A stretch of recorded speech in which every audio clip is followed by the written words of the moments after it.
Salut à toi qui m'écoute. Moi, c'est Émeric, un disciple dans l'action, comme toi. Je désire l'être. Aujourd'hui, une pensée monte dans mon cœur. C'est dans le texte de Luc au chapitre 6, à partir du verset 45. Luc chapitre 6, verset 45.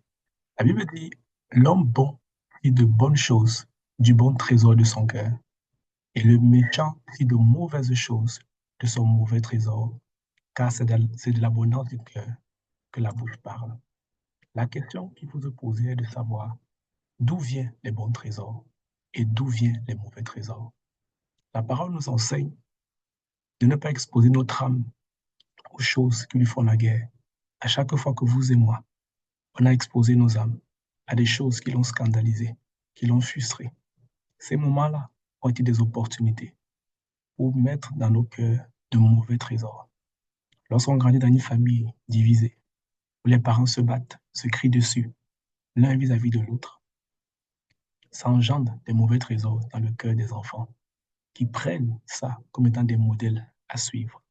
Lorsqu'on grandit dans une maison où on ne reçoit pas de l'affection, ça engendre dans les cœurs des trésors de froideur, des différences.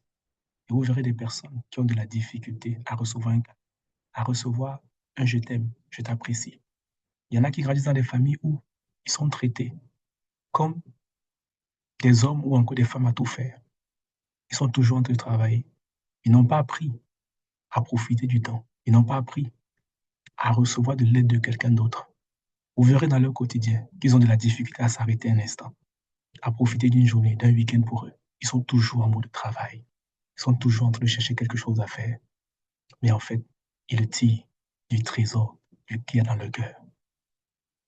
Quel que soit ce que vous vivez. Peut-être pour vous, c'est de l'infidélité. Vous n'arrivez pas à être fidèle. Peut-être vous avez vu votre père, votre mère être infidèle vis-à-vis de l'un comme de l'autre. Et le trésor d'infidélité rentre dans le cœur. Peut-être vous marchez avec des amis qui ont une, deux, trois, quatre copines ou copains qui jouent la double vie. Ne vous y trompez pas. Cette vie, même si vous ne la pratiquez pas, vous communique un certain trésor qu'on appelle le mauvais trésor. Et tôt ou tard, lorsque vous serez mécontent, vous serez fâché, quelque chose n'ira pas dans votre sens. Vous appuierez votre acte à partir de ce mauvais trésor que vous aurez laissé rentrer en vous. Si vous êtes dans un environnement où il y a des disputes, des querelles, même si vous ne les pratiquez pas, laissez-moi vous dire, pendant que vous vous êtes exposé à ces choses, il y a un mauvais trésor qui prend racine en vous.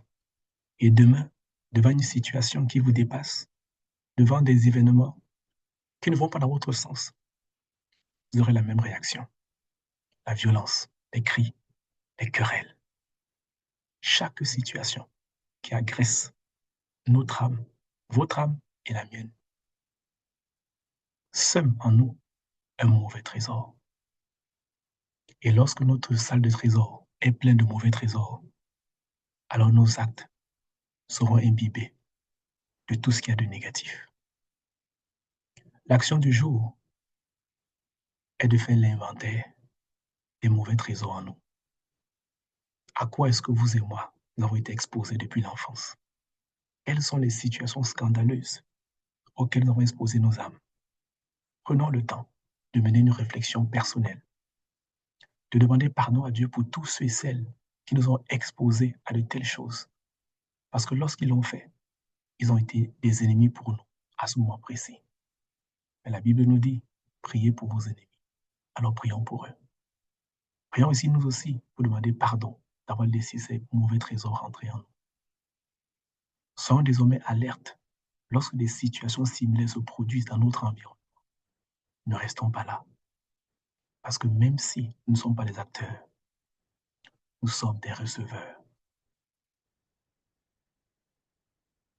Disciples, l'action de la semaine, découvre les trésors de ton cœur et travaille à garder les bons trésors et à diminuer, éliminer autant que tu le peux les mauvais trésors. À la prochaine vidéo.